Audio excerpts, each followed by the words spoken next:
Today, I'm going to talk about a very interesting subject, at least to me, and I'm having fun here discussing that. Usually, when I ask people, and I did ask a lot of people. So I ask people, who are you? That's actually my favorite question out of many favorite questions. And usually people tell me different things like, I am a mother of three, I am a teacher, I'm a business person, I'm a woman and entrepreneur, and so forth. And all of this is correct, but not really. And the reason is because these are the roles. These are not who you truly are. The roles you're playing, the hats you're wearing are, I'm a mother, I'm a teacher, I'm a mentor, I'm a coach, I'm an entrepreneur, and so forth. But the truth is, this is not who you truly are. And ask yourself right now, who are you? What do you think you would answer?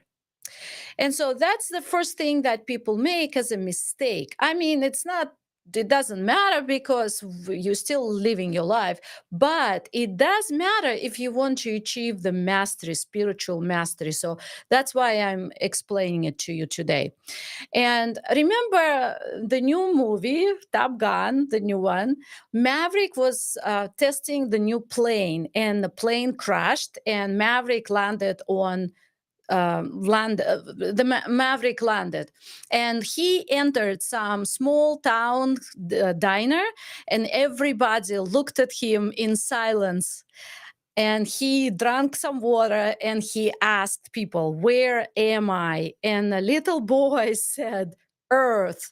So if aliens would land to Earth, what would they ask? Who are you? Right? And if they would ask, who are you? And of course, you would say, I'm a human.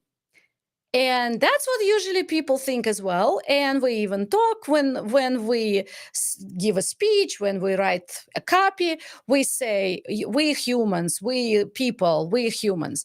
But the truth is, this is not who you are either. This is not really correct. This is who you are identifying yourself with, but it's not who you truly are. So the answer is different. And of course, you might have guessed already, but there will be one but, and I will tell you about it in a minute. So of course, what do you have? You have, if I ask, what else do you have? I'm a human, but what else do you have? I have a soul, right? People say, I have a soul. My soul is singing. My soul is happy. My soul is whatever it is they want to say. Well, yes, there is a soul.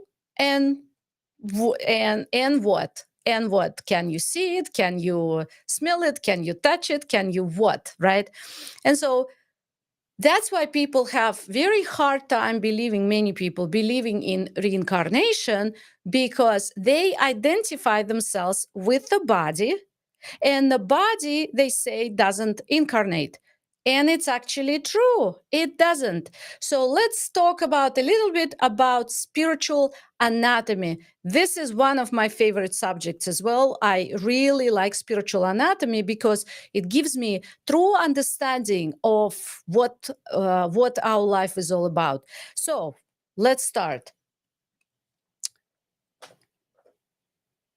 Here it is. This is who you truly are. So here is the reveal right away.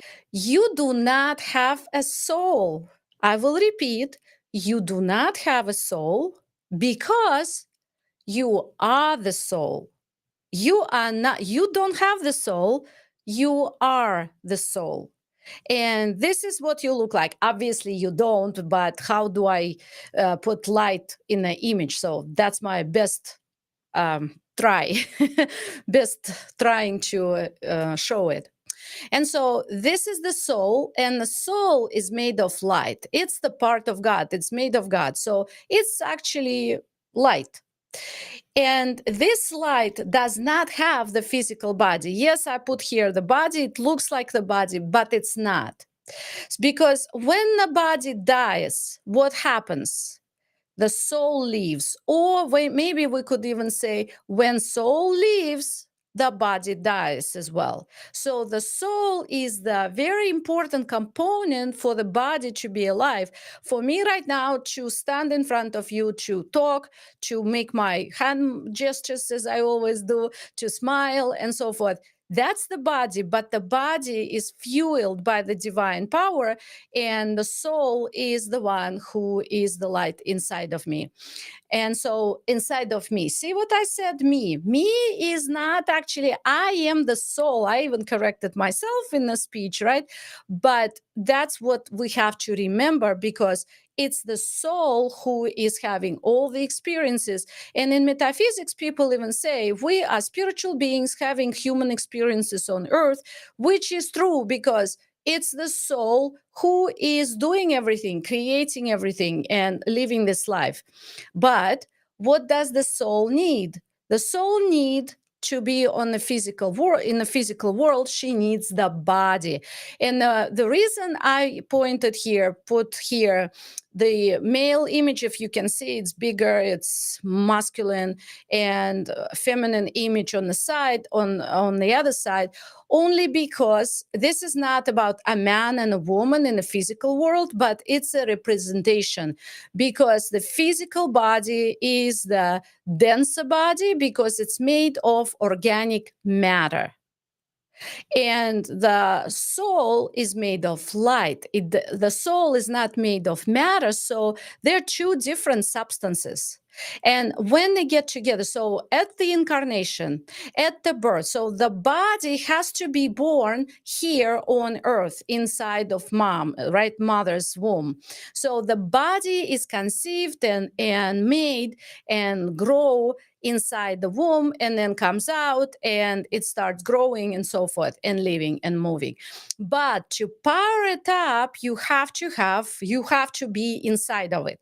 So the soul comes into the body and they become partners, but the soul has to be at the helm, because it's the soul that came here for experiences. The body doesn't come here for experiences. The body is just the vehicle for what we need to do. And it's usually known that the body is the temple.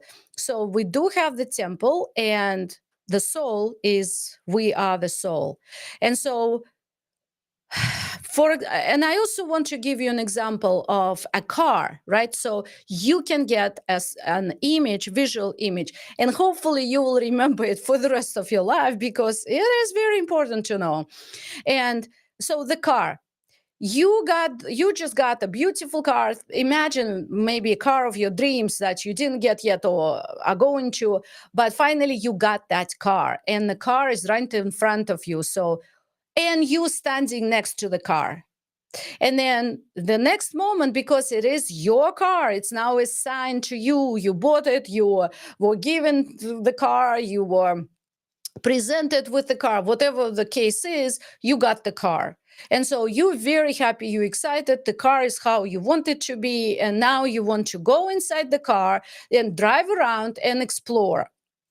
So you go into the car, and where do you sit? You sit at the driver's seat because you're the one who is supposed to drive. There is nobody else. You will be driving. And since you will be driving, you sit on the driver's seat. It's common and natural and so forth. So, excuse me, who do you think is going to drive the car? I mean, silly question, right? I just said it, and you all obviously know that you're going to drive the car. Then why is that so many people identify themselves with the car and let the car drive them? I know it's a deep subject for discussion. We're not going to go deeper than that. It's a short live stream. But the point is, I would like you to start thinking and pondering about it, because the soul is the driver. The body, the human physical body, is the car. And the soul drives the car, and the soul makes decisions, and soul makes all kinds of arrangements and lives life in the physical body. But, and we might touch on it in other live streams, but the soul has forgotten all about it and let the body drive. So the car drives itself and the soul is sleeping. You sleeping inside and the car and your body is driving you. How about that? Would you like to know about that, or you just don't want or want to ignore? So think about it, because what do we do? There are so many examples that reflect this truth.